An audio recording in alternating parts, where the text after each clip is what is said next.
Diamond academy Indore में एक बार फिर आप सभी का स्वागत करता हूं। दोस्तों, हमने पिछले वीडियो में मालवा के पठार के बारे में अध्ययन प्रारंभ किया था। दोस्तों, आज हम नर्मदा सोन घाटी के बारे में अध्ययन करेंगे। दोस्तों, जो वीडियो प्रारंभ करने से पहले आप सभी से रिक्वेस्ट करना चाहता हूं कि यदि वीडियो पसंद आता है तो लाइक, शेयर और कमेंट जरूर करें। साथ ही हमारे YouTube channel @diamond academy Indore को सब्सक्राइब करना ना भूलें। साथ ही बेल आइकन को प्रेस कर लें ताकि हमारे द्वारा अपलोड किए जाने वाली वीडियो आपका नोटिफिकेशन आपको मिल जाए। तो आइए वीडियो को प्रारंभ करते हैं। दोस्तों, जो नर्मदा सोन घाटी एक सकरी व भ्रंश घाटी है जिसका कुल क्षेत्रफल 86,000 वर्ग किलोमीटर है। नर्मदा सोन घाटी का कुल क्षेत्रफल मध्य प्रदेश के कुल क्षेत्रफल का लगभग 26% है, 26% है। दोस्तों, जो नर्मदा सोन घाटी है, नर्मदा सोन घाटी मध्य प्रदेश का सबसे निचला भाग है। दोस्तों, जो नर्मदा सोन घाटी की स्थिति की बात करें तो दोस्तों, नर्मदा सोन घाटी जो ये रेखांकित क्षेत्र फल नर्मदा सोन घाटी का क्षेत्र है। दोस्तों, नर्मदा सोन घाटी के उत्तर में मालवा का पठार व रीवा पन्ना का पठार स्थित है। दोस्तों, नर्मदा सोन घाटी के पूर्व में बघेलखंड का पठार स्थित है तथा दक्षिण में नर्मदा सोन घाटी के दक्षिण में सतपुड़ा पर्वतीय प्रदेश स्थित है। दोस्तों, नर्मदा सोन घाटी की भौगोलिक स्थिति की बात करें दोस्तों, जो भौगोलिक स्थिति में हम किसी क्षेत्र का अक्षांशीय व देशांतरी के विस्तार के बताते हैं। तो दोस्तों, जो नर्मदा सोन घाटी है इसका भौगोलिक स्थिति है जो कि 22 डिग्री 30 मिनट उत्तरी अक्षांश से प्रारंभ होकर 22 डिग्री 30 मिनट उत्तरी अक्षांश से लेकर 23 डिग्री 45 मिनट उत्तरी अक्षांश तक तथा 74 डिग्री पूर्वी देशांतर से 81 डिग्री 30 मिनट पूर्वी देशांतर के मध्य अवस्थित है। दोस्तों, जो नर्मदा सोन घाटी है, नर्मदा सोन घाटी के विस्तार की बात करें, तो दोस्तों, नर्मदा सोन घाटी का विस्तार नर्मदा नदी, मध्य प्रदेश की जो नर्मदा व सोन प्रमुख नदियां, इन दोनों नदियों के आसपास के क्षेत्र में विस्तारित है, जो कि मध्य प्रदेश के बड़वानी, खंडवा, खरगोन, हरदा, होशंगाबाद, नरसिंहपुर, जबलपुर, कटनी, देवास व अनूपपुर, शहडोल, डिंडोरी जिलों में विस्तारित है। दोस्तों, जो नर्मदा सोन घाटी है, नर्मदा सोन घाटी के निर्माण की बात करें तो दोस्तों, नर्मदा सोन घाटी जो भूगर्भिक हलचल है अर्थात पृथ्वी के अंदर होने वाली क्रियाओं के कारण जो भ्रंशन होता है, उस भ्रंशन के कारण भ्रंश घाटी का निर्माण हुआ। दोस्तों, अर्थात इसका निर्माण पृथ्वी के अंदर होने वाली भूगर्भिक क्रियाओं के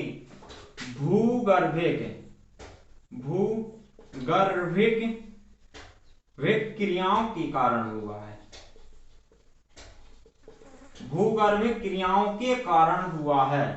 दोस्तों, जो नर्मदा घाटी है, नर्मदा नदी घाटी के चट्टानों की बात करें तो दोस्तों, जो नर्मदा नदी घाटी है इसका जो पश्चिमी भाग है, यह पश्चिमी भाग जो दक्कन ट्रैंप है, उस दक्कन ट्रैंप का लगभग उत्तरी भाग है। अतः यहां पर जब किसी भी क्षेत्र में लावा निकलता है, उस लावा के स्त्रीकरण से लावा के जो स्त्रीकरण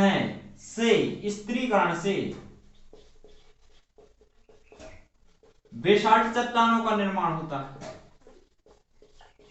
दोस्तों तो आता क्योंकि मध्य प्रदेश की जो नर्मदा सोन घाटी है वह दक्कन ट्रैप का उत्तरी भाग है, अर्थात यहां पर बेसाल्ट चट्टानें पाई जाती हैं तथा इसका पूर्वी क्षेत्र, इसके पूर्वी क्षेत्र में जो अवसादी चट्टानें पाई जाती हैं, अवसादी चट्टानें पाई जाती हैं। इन अवसादी चट्टानों में विभिन्न प्रकार की चट्टानें जैसे कि धारवाड़ के क्रम की चट्टानें, कोड़प्पा क्रम की चट्टानें, विंध्यन क्रम की चट्टानें, इनमें अवसादी चट्टानें हैं। कालक्रम के अनुसार यदि देखा जाए तो इनमें धारवाड़, कोड़प्पा क्रम, विंध्यन क्रम की चट्टानें पाई जाती हैं। परंतु अवसादी चट्टानें जैसे कि बलुआ पत्थर हो गया, बलुआ पत्थर, संगमरमर या फिर चूना पत्थर पाए जाते हैं, प्रकार की चट्टानें पाई जाती हैं। दोस्तों इन चट्टानों के बाद यदि नर्मदा नदी की मिट्टी की, नर्मदा सोन घाटी की मिट्टी की बात करें तो दोस्तों चूंकि इस पश्चिमी क्षेत्र है, इस पश्चिमी क्षेत्र में बेसाल्ट चट्टानें पाई जाती हैं। बेसाल्ट चट्टानों के अपक्षय और अपर्दन से, अपक्षय और अपर्दन से हमेशा ही काली मिट्टी का निर्माण होता है, काली मिट्टी का निर्माण होता है। अतः इसके पश्चिमी क्षेत्र में काली मिट्टी तथा इसके पूर्वी क्षेत्र में अवसादी चट्टानों के, अवसादी चट्टानों के अपक्षय और अपर्दन से, अपक्षय और अपक्षय और अपर्दन से दोस्तों लाल मिट्टी का निर्माण हुआ है। अतः दोस्तों जो नर्मदा सोन घाटी है इसके पश्चिमी क्षेत्र में गहरी काली मिट्टी तथा पूर्वी क्षेत्र में लाल मिट्टी पाई जाती है। दोस्तों इसके यदि जलवायु की बात करें, दोस्तों जलवायु की बात करें तो दोस्तों नर्मदा सोन घाटी है, नर्मदा सोन घाटी की जलवायु जो कि ग्रीष्म ऋतु में अत्यधिक गर्मी, ऋतु में अत्यधिक गर्मी, अत्यधिक गर्मी व शीत ऋतु में सामान्य ठंडी होती है। दोस्तों जो इसकी जलवायु ये इस प्रकार की है कि दोस्तों ग्रीष्म ऋतु में बहुत अधिक गर्मी पड़ती है, परंतु शीत ऋतु की बात करें तो शीत ऋतु में बहुत सामान्य ठंडी पड़ती है। दोस्तों इसके जो पश्चिम से पूरब की ओर चलते हैं तो जो गर्मी है, गर्मी अपेक्षाकृत कम होती जाती है, क्योंकि जो मध्य प्रदेश का पूर्वी क्षेत्र है, इस मध्य प्रदेश की पूर्वी क्षेत्र की ओर सम प्रकार की जलवायु है, सम प्रकार की। अतः जब नर्मदा सोन घाटी में पूर्वी क्षेत्र पूर्व की ओर चलते हैं तो गर्मी अपेक्षाकृत कम होती जाती है। दोस्तों जलवायु वर्षा की बात करें तो दोस्तों जो वर्षा है इसके पश्चिमी क्षेत्र में वर्षा लगभग 70 सेंटीमीटर के आसपास होती है तथा पूर्वी क्षेत्र में वर्षा 125 सेंटीमीटर के आसपास होती है। अतः इसकी औसतन वर्षा 70 से 125 सेंटीमीटर के मध्य होती है। औसतन वर्षा 170 से 125 सेंटीमीटर की मध्य होती है। दोस्तों वनों की बात करें तो नर्मदा सोन घाटी में जो वन है, क्योंकि वन निर्भर करते हैं वर्षा पर, अर्थात पश्चिमी क्षेत्र में वर्षा कम होती है, परंतु क्योंकि ये नदी घाटी निचला क्षेत्र इसमें नमी बनी रहती है, इसलिए इस क्षेत्र में वनों की भी पाए जाते हैं। नर्मदा नदी घाटी में, नर्मदा नदी जो घाटी है इसमें वन की अधिकता है। दोस्तों इसमें के पूर्वी क्षेत्र में वर्षा बहुत अधिक होती है, अतः यहाँ पर सागौन, साल जैसे वृक्ष पाए जाते हैं, पौधे की अधिकता है। परंतु इसके पश्चिमी क्षेत्र में वर्षा कम होती है, अतः यहाँ पर तेंदू, बबूल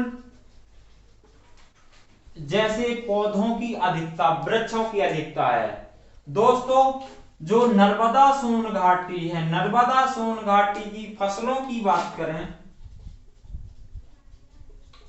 फसलों, चूंकि नर्मदा सोन घाटी के पश्चिमी क्षेत्र में काली मिट्टी पाई जाती है, अतः इस क्षेत्र में दोस्तों जैसे कपास है,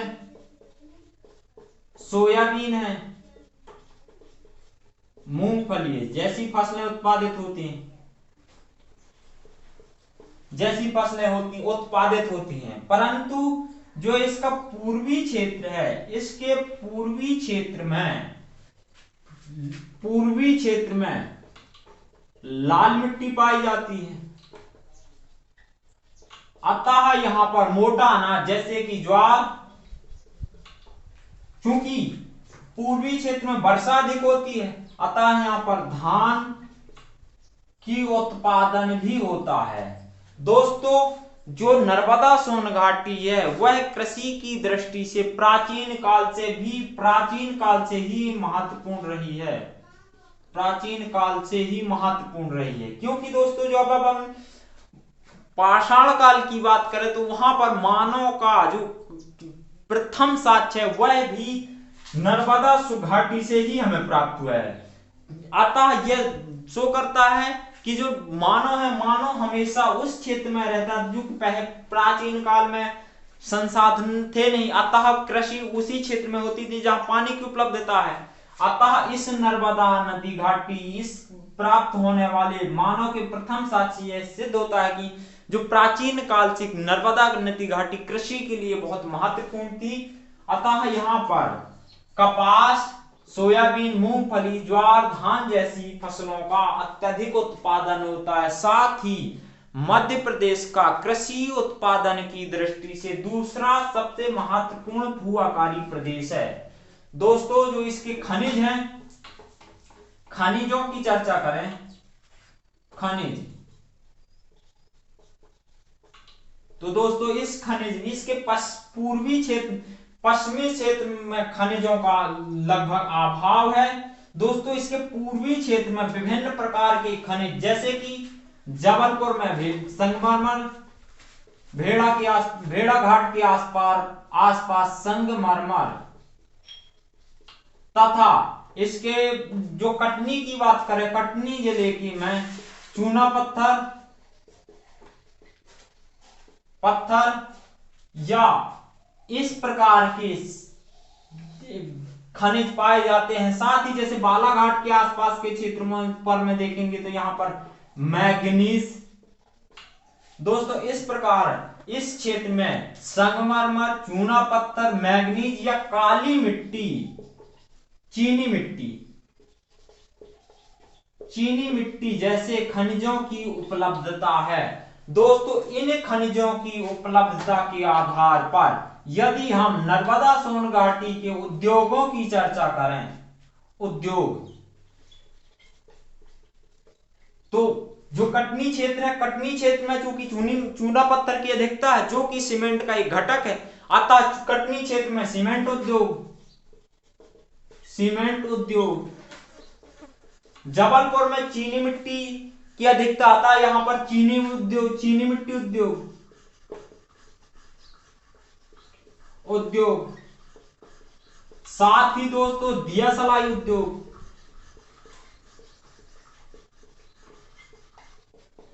इन ऐसे उद्योगों की अधिकता पाई जाती है। परंतु जो नर्मदा सोन घाटी के ये उद्योग हैं, ये उद्योग अधिकांशतः जबलपुर जिले में अवस्थित हैं। दोस्तों जो नर्मदा सोन घाटी है, नर्मदा सोन घाटी के पर्यटन की चर्चा करें, पर्यटन। तो दोस्तों नर्मदा सोन घाटी के पर्यटन की देखें तो नर्मदा सोन घाटी जो नर्मदा नदी है उसमें विभिन्न प्रकार के जलप्रपात दर्शनीय, अतः नर्मदा सोन घाटी में दर्शनीय स्थल हैं कपिलधारा जलप्रपात, दुग्धधारा, धुआंधार, सहस्त्रधारा, ओंकारेश्वर, महेश्वर। ऐसे जे प्रमुख दर्शनीय स्थल हैं जैसे कि कपिलधारा, दुग्धधारा, धुआंधार जलप्रपात व सहस्त्रधारा जलप्रपात, साथ ही दोस्तों ओंकारेश्वर व महेश्वर जैसे प्रसिद्ध दर्शनीय स्थल नर्मदा सोन घाटी क्षेत्र में अवस्थित हैं। दोस्तों जो नर्मदा सोन घाटी है, नर्मदा सोन घाटी मध्य प्रदेश का जो इसकी सबसे निचला हिस्सा है, अर्थात इसकी औसत ऊंचाई की बात करें, ऊंचाई की चर्चा करें तो दोस्तों नर्मदा सोन घाटी मध्य प्रदेश का सबसे निचला भाग है, फिर भी इसकी औसतन ऊंचाई लगभग 300 मीटर है। दोस्तों इस प्रकार हमने नर्मदा सोन घाटी के बारे में अध्ययन किया। दोस्तों अब हम देखते हैं कि मध्य प्रदेश लोक सेवा आयोग द्वारा नर्मदा सोन घाटी से पूछे जाने वाले प्रश्न। तो एक प्रश्न 2000 जैसे कि आ सकता 3 मार्कर में कि नर्मदा सोन